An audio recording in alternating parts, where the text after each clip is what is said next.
L-Aġenzija Żgħażagħ u l-Kunsill Nazzjonali tal-Ktieb ta' kull sena jorganizzaw konkors ta' romanzi għaż-żgħażagħ. It-tim tal-Sinna tkellem ma' Josiane Block, waħda mill-kittieba rebbieħa ta' dan il-premju, dwar il-ktieb tagħha 360 grad.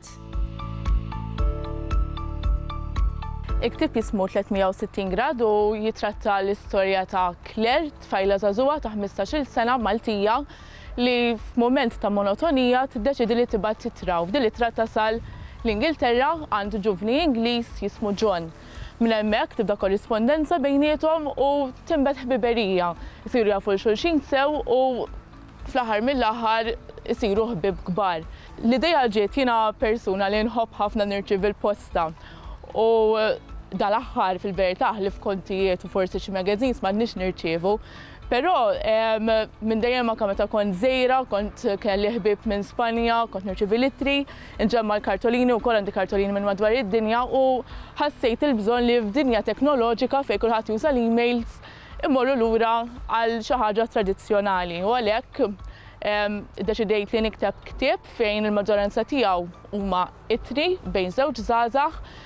U mbagħad skoprejt bil-konkors ta' Aġenzija Żgħażagħ u ddeċidejt li nissottometti manuskritt bl-isem ta' 360 grad għal din il-kompetizzjoni.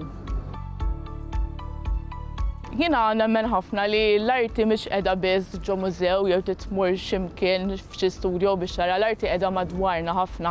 U xi kultant forsi hawn arti li ma napprezzawhiex, eżempju film jista' jkun tip ta' arti, diska, naħseb il-ktieb ġi darba kont qiegħda d-dar u rajt film animat jismu Mary and Max, film vera ħelu, u tant laqatni li minn hemm ġiet idea u żvolġejta u mbagħad ħarġet minnha din l-istorja. Ovvjament mbagħad kif ikollok idea ħadd tiżviluppa m'iniex persuna eżempju li ħanqatta' sigħat twal ġurnata sieħa nikteb anzi pjuttost nippreferi bil-lejl, eżempju niftakarni jienu nikteb 360 grad kont għatta ġurnata normali kont imur għax-xogħol u mbagħad fil-għaxija kont jew noħroġ x'imkien fejn il-baħar u nintefa' nikteb u hemmhekk prattikament ktibtu qisu fis-sajf l-iktar fix-xhur tas-sajf. Bla dubju l-iktar sfida li sibtu nikteb huwa l-użu tal-lingwaġġ. Dan huwa ktieb fejn hemm il-vuċi ta' Claire, il-vuċi ta' John u hemm ukoll in-narratur li tittuża 3 lingwaġġi differenti għal kull wieħed minnhom. Eżempju, l-lingwaġġ ta' Claire bil-forsa jkun differenti mill-lingwaġġ ta' John minħabba li hemm età, hemm differenza tal-età, plus li Claire tuża eżempju ħafna tuża l-lingwaġġ tal-internet, tuża aktar kliem osra, iktar sentenzi osra, mentri John għandu sentenzi juża kliem iktar arkaiċi, għandu sentenzi iktar twal. Però kienet sfida wkoll biex ħabba li littri huma xi ħaġa tradizzjonali, rrid nagħmel xorta ktieb li huwa relevanti għal dak li qed ngħixu llum il-ġurnata. Allura minkejja li forsi m'għandix nirċievu daqshekk ittri, xorta waħda jitratti temi universali bħal imħabba eżempju relazzjoni mal-familja, relazzjoni mal-ħbieb, affarijiet li kulħadd jesperjenzhom. Li se naqra hija kartolina miktuba minn John li ħajbata għal Claire. Claire Consuela Marie. Għadni kemm doq dak it-twisties u qas flaħt niklu kollu għax it-toma tal-ġobon qawwija wisq. Konna doqna xi ħaġa simili l-Italja, jgħidulhom Fonzies. Daqt irċivijiet twila, Nadine ċantar fakritni f'persuna li kienet għażiża ħafna għalija. John.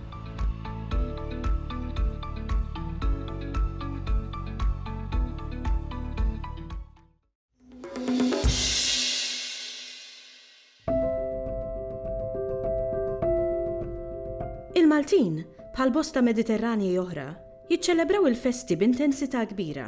Bil-win jgħidu, ikel bix-xeba, mużika kontinwa u briju bil-bosta. Fost id-dilettanti tal-armar tal-festi, nosservaw reġistru partikolari ħafna, bi kliem ikkolorit daqs il-festi infushom.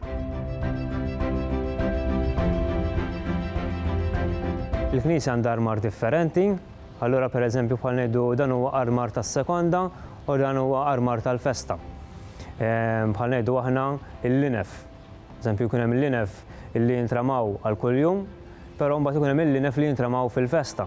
Għandek il-vent artali, dan huma fis-sekondi festa ikun hemm vent artali illi jikkumplementaw l-ornamenti għal daw il-festi, imma fil-festa mbagħad ovvjament jinħarġu oħrajn, ħafna minnhom ikunu jew pereżempju tal-fidda, oħrajn ikunu r-rakmati, tal-bellus, u armar ieħor illi ovvjament jintuża għall-festa biss u ma jintużax għal festi sekondarji jew festi oħra li jkun hemm fil-knejjes. Bħal ngħidu aħna t-tużell. It-tużell huwa dak illi jkun armat fuq l-artal maġġur, ġifieri l-artal il-kbir tan-nofs tal-Knisja, u dan it-tużell ikun ta' drab, kollu l-iskultura tal-injam li jintrama għal kuljum, però mbagħad tal-festa jintrama wieħed differenti. Il-bradella u l-pedistal tal-istatwa li tintuża ovvjament għall-istatwa titolari jew ta' dik il-parroċċa biss. Għandek il-gandlieri li jintramaw fuq l-artali. Id-damask illi f'ħafna parroċċi wkoll u knejjes ivarja minn dak tas-sekondi festi u tal-festi. Hemm dak li ngħidulu il-Canavazzo d'Oro, dan huwa damask bil-ħjata tad-deb illi pereżempju jintuża fil-każ tal-parroċċa tagħna ta' San Lawrence jintuża fil-kappella tas-Sagrament. Ovvjament l-armar ta' barra huwa kompletament differenti minn dak ta' ġewwa.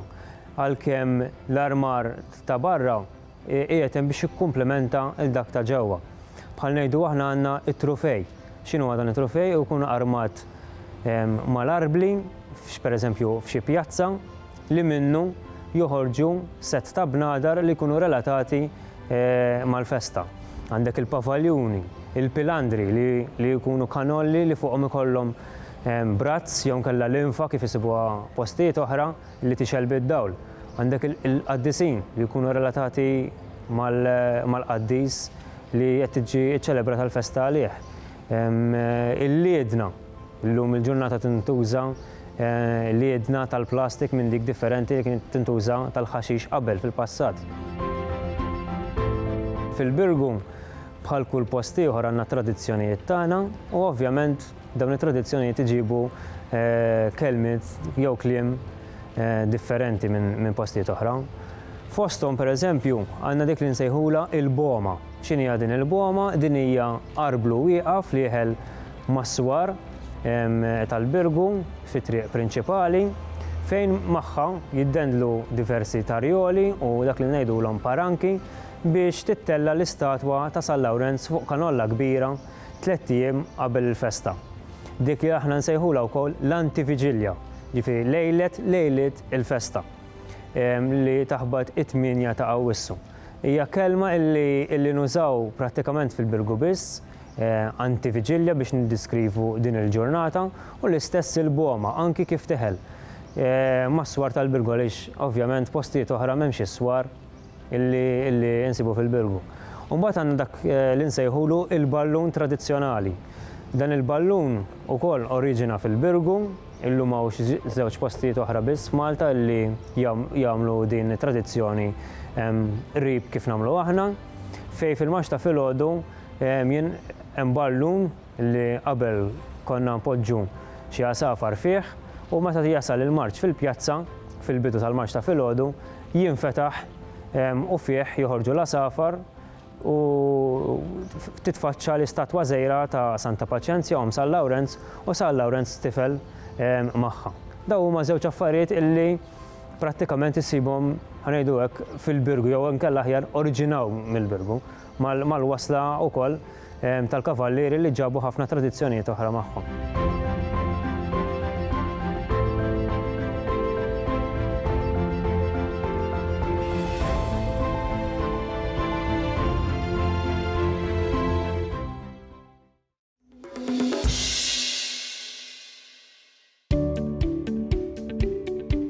Il-laqmijiet spiss iservu ta' identità parallela għall-ismijiet propji tagħna u jistgħu jiġu f'bosta għamliet minn uħud deskrittivi sa oħrajn li huma saħansitra sarkastiċi. It-tim tagħna tkellem mal-Professur Charles Briffa dwar il-laqmijiet u l-kultura marbuta magħhom. Il-laqam fil-kultura Maltija huwa speċi ta' isem ieħor biex jidentifika lil dak li jkun. Imma mhux fuq livell personali għax meta jista' jkollok laqgħa mal-individwu. Pereżempju, nara wieħed. Sewa, nkunu jiena u inti nara wieħed għaddej u kollu daqsxejn mnieħru kbir. Ara mnieħru għaddej. Lajnilu laqam. Imnieħer żidnilu is-suffiss u tal-laqmijiet, għax aħna għandna s-suffiss u tal-laqmijiet fil-maskil, kif kienet mara imneħruwa. Is-suffiss jiġi huwa. Niftehmu? U dak ħloqnieh għall-okkażjoni, dak huwa laqam. Però u bagħad hemm il-laqam tal-familja. Ġifieri xi ħadd mill-familja forsi mill-antenati min jaf minn meta, ikun kiseb laqam, hekk bħal da li qed ngħidu, u dak il-laqam baqa' miegħu. Qed tifhem? U beda baqa' jintiret. Imma li hu importanti meta aħna nitkellmu fuq il-laqam tal-familja, illi dan għandu parti mill-identità soċjali. Jekk jien immur bil-Kirkara, sewa, u nistaqsi għal xi ħadd bil-laqam. U ngħid bħan inventa, mhux il-laqam, l-isem. Ġużi ta' Karla fejn joqgħod. Għala, bil-laqam. Niftehmu għali, bil-Kirkara hemm dak il-laqam ta' Karla, li kien il-laqam tal-ewwel President Malti li għandna, li kellna, Serenni Mamo. U n-nies ikun jafu għal minn nitkellem. Allura il-laqam f'dan il-każ jingħata bażi soċjali fl-identità tan-nies. Huwa parti mill-kultura. Jien pereżempju xbart xi 17 minn 17 sa 20 kategorija ta' laqmijiet. Laqam jista' jkun mhux biex imaqdar, imma biex joħroġ. Jew xi sena, ċikku tal-petrolju pereżempju, niftehmu, jew ikun qed iservi biex juri bin xi ħadd, tifhem pereżempju it-tifel tal-maġġur. Ġieli jkun hemm laqam ta' tmaqdir, ċikka l-Maħmuġa pereżempju. M'għandi ħadd f'moħħi biex niftehmu, imma huma il-Maħmuġa pereżempju sibtu f'kemm ir-raħal jiena dawn. Hemm dawn l-affarijiet u mbagħad hemm anke dawk li jfaħru wkoll. Is-sinċier pereżempju, qed ifaħruh għax huwa sinċier, onest. Dawn huma parti mill-karatteristiċi. Eżempju ta' laqam li sibtu interessanti jiena huwa ta' Zibu. Zibu, hija kelma interessanti din il-kelma, hija ħaġa li l-arusa fl-modi kienet tomod. Biex ħalqa ma jkunx jinten meta tersaq lejn l-arus, niftehmu, ġifieri għandha storja magħha. U din il-ħaġa kienet tkun magħmula mill-għasel ġifieri kienet tkun sustanzjuża. U tarmi l-fwieħa għal meta tiltaqa' mal-arus tagħha. Issa, għaliex wieħed kienu jgħidulu ta' Zibu? Għax kien iħejji din it-taħlita bl-għasel għall-arajjes. Allura kien, ara, dan huwa marbut max-xogħol tiegħu. Laqam ieħor pereżempju ta' belqa huwa fil-femminil għaliex il-maskil huwa iblaq. Iblaq, ibele a illi tfisser iswed imħallat bl-abjad, imnaqqax bl-abjad.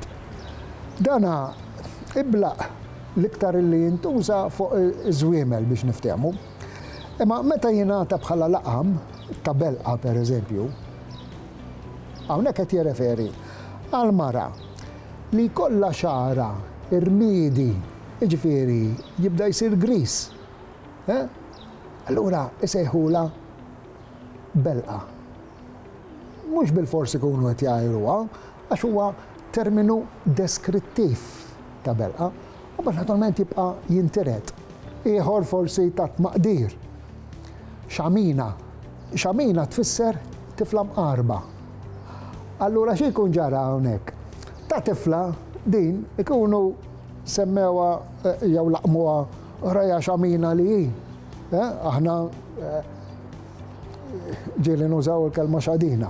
Waw għandna xamina, ma u mbagħad tibqa' tikber dit-tifla u jibqgħu sejħula xamina. Allura mbagħad jibqa' jintered dak.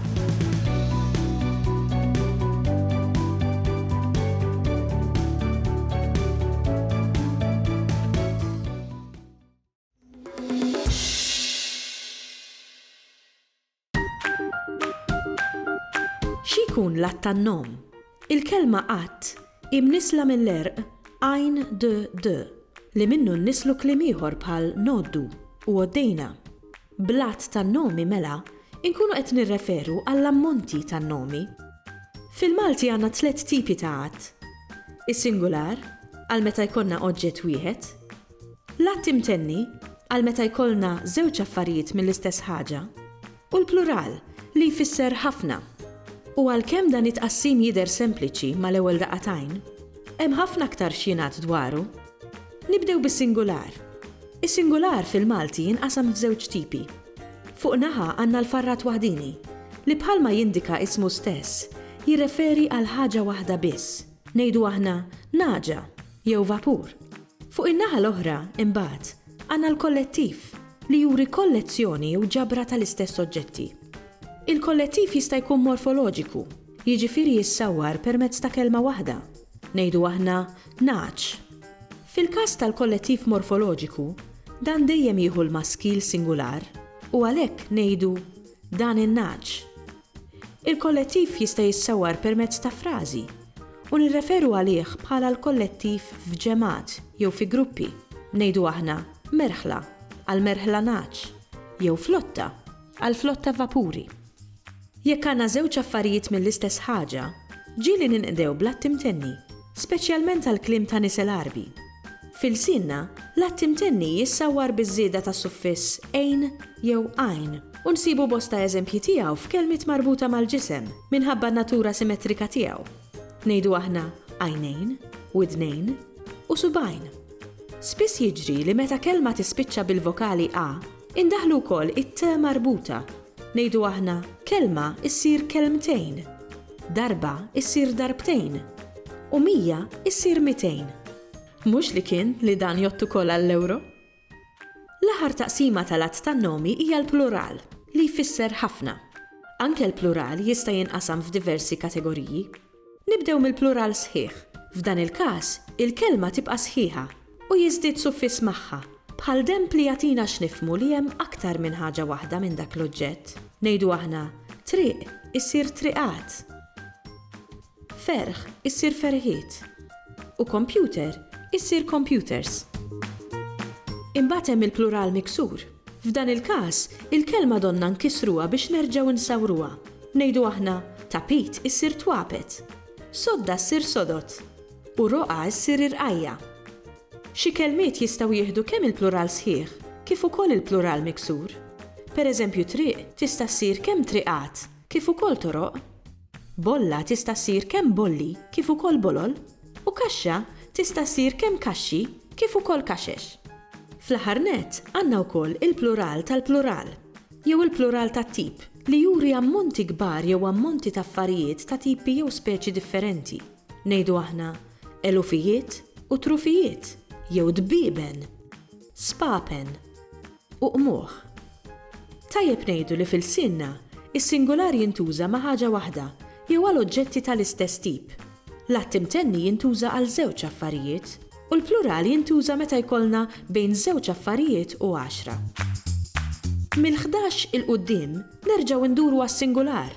Pereżempju, 11 il-ħnejja, 20 ġebla u 600,000 ħamiema. Bdejna bil-weda li se ngħidu kelma jew tnejn fuq l-att fil-Malti, imma spiċċajna biex edna ħafna. Nittamaw li bis-saħħat hekk għandkom idea aħjar tal-użu tas-singular, l-att imtenni u l-plural fil-sinna.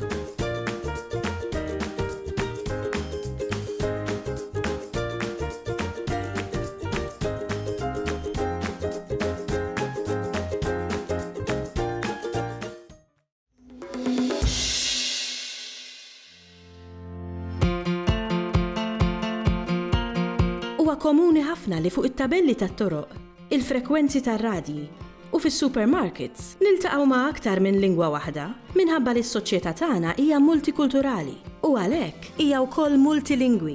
Din hija l-aktar realtà komuni madwar id-dinja, jiġifieri li tintuża aktar minn lingwa waħda f'komunità fil-ħajja ta' kuljum. F'dan is-sens, nistgħu naqsmu l-kelliema skont 3 realtajiet differenti.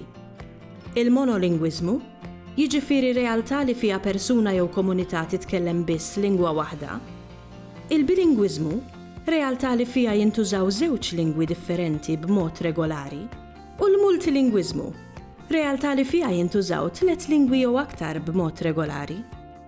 Il-bilingwiżmu u l-multilingwiżmu fihom ħafna vantaġġi, anke jekk għalbidu persuna tibda titħawwad xi ftit bejn lingwa oħra. Aktar ma nkunu nafu lingwi, aktar inkunu nistgħu nikkomunikaw ma' ħaddiema u klijenti differenti. U għalhekk inkunu nistgħu nirnexxu aktar f'xogħolna. Fil-każ ta' pajjiżna, huwa ta' vantaġġ kbir li nkunu nafu ħafna lingwi, ħalli nattiraw turisti minn madwar id-dinja kollha. Huwa għalhekk li l-gwidi ta' entità bħal Heritage Malta ma jitkellmux biss bil-Malti u bl-Ingliż, u li bosta siti fuq l-internet huma aċċessibbli f'aktar minn lingwa waħda. Barra minn hekk, aktar ma nkunu nafu lingwi, aktar nifhmu lil xulxin u lil kulturi oħra. Huwa faċli li żewġ persuni li ma jitkellmux l-istess lingwa jittimbraw lil xulxin bħala slavaġġ. Imma jekk jitkellmu l-lingwa ta' xulxin, jiskopru li fil-verità għandhom ħafna affarijiet inkomuni. It-talim tal-lingwi jgħinna wkoll sabiex naħsbu aħjar. Billi min jitkellem aktar minn lingwa, ikollu aċċess għal vokabolarju usa u għal firxa akbar ta' perspettivi. Minħabba li f'pajjiżna kellna diversi ħakmiet differenti, spiss kellna realtà ta' bilingwiżmu jew multilingwiżmu fuq il-Gżejjer Maltin. Ngħidu aħna fl-Atti tal-Apostli, San Luqa jiddeskrivi lil Maltin bħala barbari, jiġifieri li kienu jitkellmu b'lingwa differenti minn tal-ħakkiema tagħhom. U fi żmien il-Kavallieri ta' San Ġwan, minn barra l-Malti kellna 8 lingwi oħra mitkellma fartna, waħda għal kull fera tal-ordni. Illum il-ġurnata niltaqgħu ma' diversi eżempji ta' bilingwiżmu jew multilingwiżmu f'Malta. Fl-iskejjel, pereżempju, it-tagħlim isir bil-Malti u bl-Ingliż u jiġu malma wkoll bosta lingwi barranin. Fuq it-titjiriet u fil-kaxxa postali tagħna, kemm il-darba nirċievu informazzjoni biż-żewġ ilsna? L-istess fit-toroq tagħna, fejn spiss naraw tabelli b'tarif aċċessibbli kemm għalina l-Maltin kif ukoll għall-barranin. F'pajjiżna, il-Malti waħdu huwa meqjus bħala l-lingwa nazzjonali tagħna. Dan ifisser li huwa l-Malti li jagħtina identità u jagħżilna minn nazzjonijiet oħra. Mill-banda l-oħra mbagħad, għandna 3 lingwi uffiċjali, il-Malti, l-Ingliż u l-lingwa tas-sinjali Maltija. Dan ifisser li l-Istat huwa fid-dmir li l-informazzjoni li jippubblika tkun aċċessibbli b'dawn l-ilsna, kif wera b'mod tajjeb ħafna fix-xandiriet marbuta mal-COVID-19, meta kien essenzjali li l-informazzjoni tasal b'mod ċar għand kelliema ta' lingwi differenti.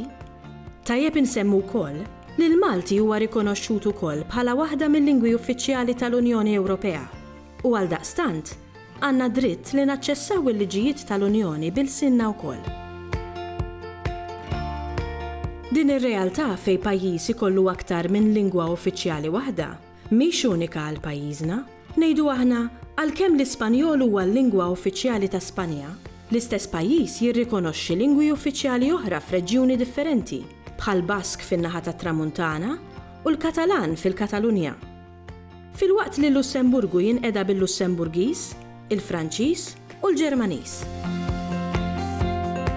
Il-paġna Il-Malti madwarna turina kemm huwa faċli li bi ftit ħsieb ngħixu f'pajjiż fejn l-informazzjoni tkun aċċessibbli b'aktar minn lingwa waħda, kif jixraq lil pajjiż bilingwi. Wara kollox, din mhix ġlieda ta' Malti kontra Ingliż, imma kwistjoni ta' Malti, Ingliż u lingwi oħra li jgħixu jitfit, għax huwa wieħed mid-drittijiet tagħna li l-informazzjoni tkun aċċessibbli għalina bil-lingwi li nifhmu. Fil-ġrajja Biblika tat-Torri ta' Babel, in-nies ma femux lil xulxin għax bdew jitkellmu b'lingwi differenti. Din il-konfużjoni ta' proporzjonijiet bibliċi nistgħu nevitawha billi nitalmu aktar lingwi u nsiru pajjiż bilingwi u multilingwi. Imma l-ewwel irridu nibdew minn dak li huwa tagħna tassew.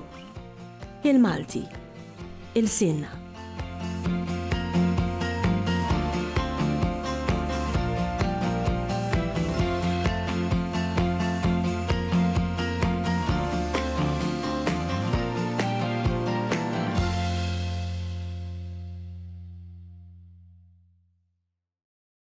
Il-Sinna jixtieq jirringrazzja lill kunsill Nazzjonali tal-Ilsien Malti, lid-Dipartiment tal-Malti fil-Fakultà tal-Arti l-Università, lill-Ministeru għall-Edukazzjoni u x-Xogħol u lill-Aġenzija Nazzjonali tal-Litteriżmu.